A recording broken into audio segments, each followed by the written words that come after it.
युद्ध के तरीके वक्त के साथ कैसे बदलते हैं, ये सोचना भी मतलब हैरान करता है। जरा सेकेंड वर्ल्ड वॉर की तस्वीरों को याद करें। हाँ।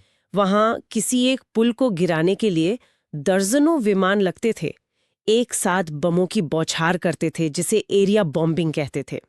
ज्यादातर बम तो अपने लक्ष्य से चूक ही जाते थे और तबाही बहुत होती थी।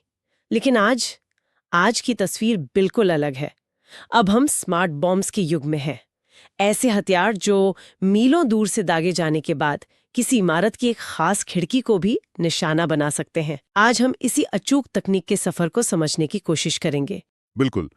और ये सफर दो बहुत ही अलग अलग तकनीकों पर टिका है और इन दोनों ने हवाई हमलों का चेहरा ही बदल दिया है। पहली तकनीक वो रोशनी पर आधारित है, जहां बम एक लेजर बीम का पीछा करता है। इन्हें हम कहते हैं लेजर गाइडेड बॉम्ब्स यानी एलजीबीस। और दूसरी तकनीक वो अंतरिक्ष पर निर्भर है, जहां बम सैटेलाइट से मिले पते पर पहुंचता है। इन्हें जॉइंट डायरेक्ट अटैक म्यूनिशंस या जेडीएम्स कहा जाता है।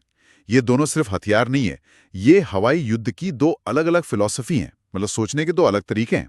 तो चलिए इसे परत दर परत समझते हैं। सबसे पहले ये स्मार्ट बॉम्ब होता क्या है? मतलब ये किसी आम पुराने बॉम्ब से फंडामेंटली अलग कैसे है? देखिए, एक आम बॉम्ब जिसे हम ग्रेविटी बॉम्ब कहते हैं, वो बस गुरुत्वाकर्षण के नियम पर चलता है। विमान से छूटने के बाद उसका अपना कोई दिमाग नहीं होता है। उसकी किस्मत आप कह सकते हैं हवा और विमान की रफ्तार पर निर्भर करती है। वहीं एक स्मार्ट बॉम्ब में उसमें एक गाइडेंस सिस्टम लगा होता है। आसान भाषा में कहें तो उसकी अपनी आंखें और एक छोटा सा दिमाग होता है, जो उसे गिरने के दौरान अपने लक्ष्य को ढूंढने और उसकी तरफ खुद को डायरेक्ट करने की क्षमता देता है। और इसका सबसे बड़ा फायदा क्या है? सिर्फ सटीकता? सटीकता तो है ही, लेकिन इसका सबसे बड़ा जो टैक्टिकल एडवांटेज है वो है stand of capability. Stand of capability? हाँ, मतलब पायलट को दुश्मन के एयर डिफेंस सिस्टम के सबसे खतरनाक दायरे में घुसने की जरूरत नहीं पड़ती। वो दूर से ही हथियार छोड़कर वापस आ सकता है। इससे पायलट और जो हमारा महंगा विमान है, दोनों सुरक्षित रहते हैं। और दूसरा, जैसा आपने कहा, पिन पॉइंट सटीकता। इसकी वजह से आम नागरिकों को होने वाला नुकसान, जिसे कोलैटरल डैमेज कहते हैं, उसे बहुत बहुत कम किया जा सकता है। तो इस स्मार्ट बनने की शुरुआत हुई लेजर से। लेजर गाइडेड बॉम्ब्स, ये सुनने में ही किसी साइंस फिक्शन फिल्म जैसा लगता है कि कोई बम रोशनी का पीछा कर रहा हो। असल में ये काम कैसे करता है? ये वाकई में एक बहुत ही चालाक सिस्टम है। इसे सेमी एक्टिव गाइडेंस कहते हैं। Semi active? हाँ, इसे समझने के दो मुख्य हिस्से हैं। पहला है द डेजिग्नेटर। ये कोई बाहरी स्रोत होता है, जैसे जमीन पर मौजूद सैनिक, कोई ड्रोन या खुद बम गिराने वाला विमान। ये स्रोत लक्ष्य पर एक खास तरह की अदृश्य लेजर बीम डालता है। सैन्य भाषा में इसे लक्ष्य को पेंट करना कहते हैं, जैसे किसी अदृश्य पेंट ब्रश से लक्ष्य पर निशान बना दिया गया हो। अच्छा, मतलब लक्ष्य पर एक तरह का अदृश्य स्पॉटलाइट डाल दिया। लेकिन युद्ध के मैदान में तो कई तरह की लाइट्स और सिग्नल्स हो सकते हैं। बम को कैसे पता चलता है कि उसे सिर्फ इसी एक लेजर बीम का पीछा करना है? ये एक बहुत ही अच्छा सवाल है और यहीं पर इस सिस्टम की असली स्मार्टनेस सामने आती है। हर लेजर बीम का एक यूनिक कोड होता है, जिसे पल्स रेपिटेशन फ्रीक्वेंसी या पीआरएफ कोड कहते हैं। बॉम्ब के अगले हिस्से में, जिसे द सीकर कहते हैं, ऐसे सेंसर लगे होते हैं जो सिर्फ उसी पीआरएफ कोड वाली लेजर को पहचानते हैं जो मिशन से पहले उसमें प्रोग्राम किया गया है। इसे आप अपने गैराज के रिमोट की तरह समझ सकती हैं। आपके पड़ोसी का रिमोट आपकी कार का दरवाजा नहीं खोल सकता है ना? राइट, क्योंकि फ्रीक्वेंसी अलग है। बिल्कुल, यहां भी वही सिद्धांत काम करता है। कमाल है। मतलब हर बम को अपना पासवर्ड पता होता है। तो एक बार विमान से छोड़े जाने के बाद हवा में इसका सफर कैसा होता है? क्या ये छूटते ही लेजर की तरफ मुड़ जाता है? नहीं, इसका सफर 3 चरणों में पूरा होता है। पहला चरण है बैलिस्टिक फेज। विमान से छूटने के तुरंत बाद ये कुछ सेकंड्स के लिए किसी भी आम डम बॉम्ब की तरह ही गिरता है। राइट। ये बस विमान की गति और गुरुत्वाकर्षण के सहारे नीचे आता है। एक मिनट, तो इसका मतलब है कि शुरुआती कुछ सेकंड्स के लिए तो ये स्मार्ट होता ही नहीं है। इसमें स्मार्ट वाला हिस्सा तो काफी देर से शुरू होता है। बिल्कुल सही पकड़ा आपने। स्मार्ट हिस्सा शुरू होता है दूसरे चरण में, जिसे ट्रांजिशन फेज कहते हैं। इस चरण में बॉम्ब का सीकर उस खास पीआरएफ कोड वाले लेजर सिग्नल को ढूंढता है और उसे लॉक कर लेता है।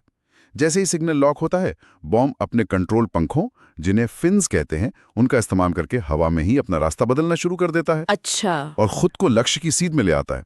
और फिर आता होगा आखिरी चरण, जब ये लक्ष्य के बिल्कुल करीब पहुंच जाता है। सही। तीसरा और आखिरी चरण है टर्मिनल फेज। इसमें लेजर से टकराकर जो लेजर ऊर्जा लौट रही है, वो बॉम्ब के सीकर पर पूरी तरह से केंद्रित हो जाती है।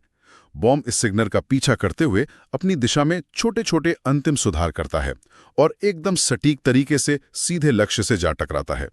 यह तकनीक इतनी सटीक है कि वियतनाम युद्ध में जब इसे पहली बार इस्तेमाल किया गया था, तो इसने हवाई हमलों के नतीजों को पूरी तरह बदल कर रख दिया था।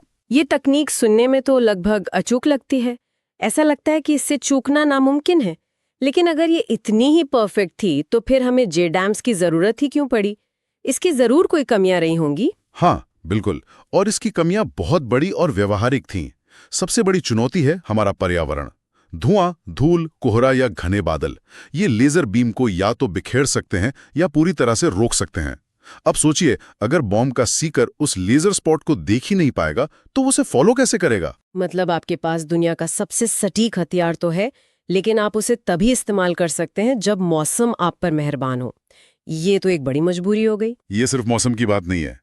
युद्ध के मैदान के धूल और धुएं से भी यही समस्या होती है। इसके अलावा एक बहुत बड़ी सामरिक चुनौती पायलट के लिए थी। LGB के मामले में लेजर बीम को लक्ष्य पर बनाए रखने के लिए विमान को तब तक लक्ष्य के आसपास ही एक खास पोजीशन में उड़ते रहना पड़ता है जब तक बॉम्ब टकला ना जाए। यह विमान को दुश्मन के जवाबी हमले के लिए एक आसान निशाना बना देता है। तो इन सब चुनौतियों से निपटने के लिए ही JDAMs को विकसित किया गया। बिल्कुल। जॉइंट डायरेक्ट अटैक म्यूनिशंस यानी JDAMs को इन्हीं सीमाओं को तोड़ने के लिए बनाया गया था। और यहाँ एक बहुत दिलचस्प बात यह है कि JDAM अपने आप में कोई नया बॉम्ब नहीं है। अच्छा। ये असल में एक एड ऑन गाइडेंस किट है। आप अपनी सेना के पुराने साधारण डंप ग्रेविटी बॉम्ब्स को लेते हैं और उनकी टेल यानी पिछले हिस्से पे ये किट लगा देते हैं, और बस ये किट उस साधारण बॉम्ब को एक बेहद स्मार्ट हथियार में बदल देती है। अरे, ये तो कमाल की बात है। मतलब सेना को अपने पुराने बमों का पूरा जखीरा फेंकने की जरूरत नहीं पड़ी। उन्होंने बस एक दिमाग लगाकर उन्हें अपग्रेड कर दिया। ये तो लागत के लिहाज से एक बहुत बड़ा फायदा हुआ होगा। बहुत बड़ा फायदा।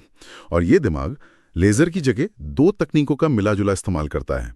एक GPS, जिसके बारे में हम सब जानते हैं, और दूसरा एक इनर्शियल नेविगेशन सिस्टम यानी INS। मिशन से पहले ही लक्ष्य के सटीक GPS कोऑर्डिनेट्स, मतलब लैटिट्यूड, लॉन्जिट्यूड और ऊंचाई, इस किट में प्रोग्राम कर दिए जाते हैं। GPS तो समझ आता है, लेकिन ये इनर्शियल नेविगेशन सिस्टम क्या करता है? इनर्शियल नेविगेशन सिस्टम को आप ऐसे समझिए कि ये बिना किसी बाहरी सिग्नल के अपनी गति और दिशा में हो रहे बदलावों को लगातार मापकर अपनी लोकेशन का अंदाजा लगाता रहता है।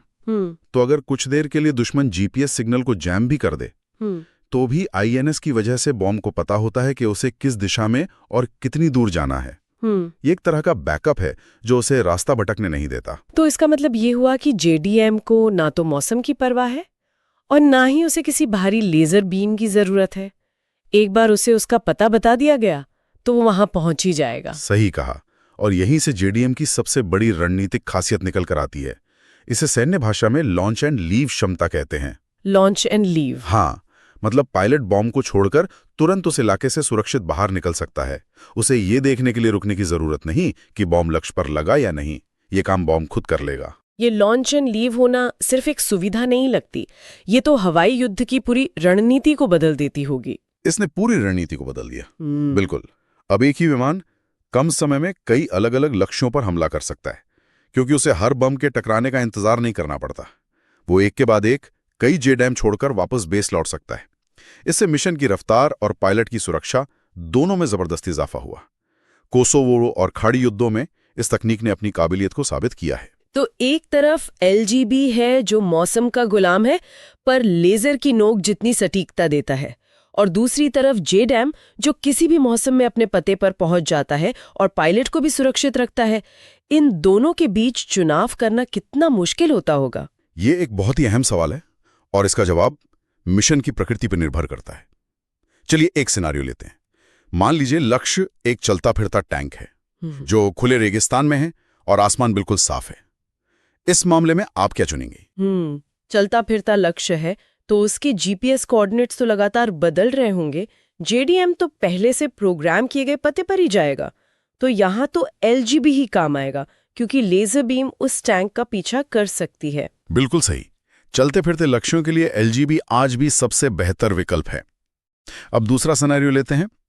लक्ष्य एक आतंकी ठिकाना है जो एक घनी आबादी वाले शहर की एक खास इमारत में है और मौसम खराब होने की आशंका है। यहाँ कमांडर के सामने क्या दुविधा होगी? यहाँ दुविधा बड़ी है। सटीकता सबसे ज्यादा जरूरी है ताकि आसपास के लोगों को नुकसान ना हो। एलजीबी की सटीकता, जिसका सीईपी लगभग 3 मीटर है, वो यहाँ बहुत काम आएगी। लेकिन अगर मौसम खराब हो गया तो पूरा मिशन ही फेल हो सकता है। सही। और जेडीएम का सीईपी लगभग 13 मीटर है। ये भी बहुत सटीक है, लेकिन 3 मीटर और 13 मीटर के दायरे में जमीन आसमान का फर्क हो सकता है, खासकर शहरी इलाकों में। साथ ही जेडीएम सस्ता भी है। एक एलजीबी की कीमत में लगभग 5 जेडीएम किट आ सकती हैं। तो कमांडर को सटीकता, मौसम, लागत और पायलट की सुरक्षा, इन सभी पहलुओं को तौलना पड़ता है। कोई एक हथियार हर स्थिति के लिए परफेक्ट नहीं है। तो इन सब का निचोड़ क्या निकलता है आज की इस गहरी चर्चा को अगर हम संक्षेप में समझें तो? बिल्कुल। पहला, स्मार्ट बॉम्ब्स का जन्म युद्ध में सटीकता लाने और कोलैटरल डैमेज को कम करने के लिए हुआ था। ये पायलट को दुश्मन के खतरे से दूर रखने में भी मदद करते हैं। दूसरा, लेजर गाइडेड बॉम्ब्स यानी एलजीबीज इस क्रांति का पहला कदम थे। ये लेजर बीम का पीछा करके अविश्वसनीय सटीकता देते हैं, लेकिन ये खराब मौसम और धुएं के आगे बेबस हैं और पायलट को ज्यादा देर तक खतरे में रखते हैं। और तीसरा, जॉइंट डायरेक्ट अटैक म्यूनिशंस यानी जेडीएम्स एक क्रांतिकारी किट है जो किसी भी साधारण बॉम्ब को स्मार्ट बना देती है। ये जीपीएस और आईएनएस का उपयोग करके हर मौसम में काम करती है और लॉन्च एंड लीव क्षमता की वजह से पायलट के लिए बहुत सुरक्षित है। और अंत में चौथा और सबसे महत्वपूर्ण बिंदु, एलजीबी और जेडीएम एक दूसरे के प्रतियोगी नहीं हैं, बल्कि पूरक हैं। आज भी दोनों का इस्तेमाल होता है। मिशन की जरूरत के हिसाब से सही हथियार का चुनाव करना ही आधुनिक हवाई युद्ध की सबसे बड़ी कला है, चाहे वो हिलते हुए लक्ष्य के लिए एलजीबी हो या किसी स्थिर ठिकाने के लिए जेडीएम। और अब एक विचार छोड़ जाते हैं। आज हमने देखा कि एलजीबी की अपनी ताकत है और जेडीएम की अपनी, लेकिन दुश्मन भी लगातार स्मार्ट हो रहा है। जीपीएस जैमिंग जैसी तकनीकें जेडीएम के लिए एक बड़ा खतरा बनकर उभर रही हैं। ऐसे में भविष्य में इन दोनों तकनीकों का एक मिला जुला हाइब्रिड रूप कैसा दिख सकता है? क्या एक ऐसा हथियार संभव है जो मिशन के बीच में ही हालात के हिसाब से अपना दिमाग बदल सके? मान लीजिए अगर उसका जीपीएस जैम हो जाए तो वो अपने आप किसी सहयोगी ड्रोन की लेजर गाइडेंस पर स्विच कर ले, या अगर बादल आ जाए तो वो लेजर से जीपीएस पर चला जाए। भविष्य के स्मार्ट हथियार शायद इतने स्मार्ट होंगे कि वो खुद तय कर सकें कि उन्हें लक्ष्य तक कैसे पहुंचना है।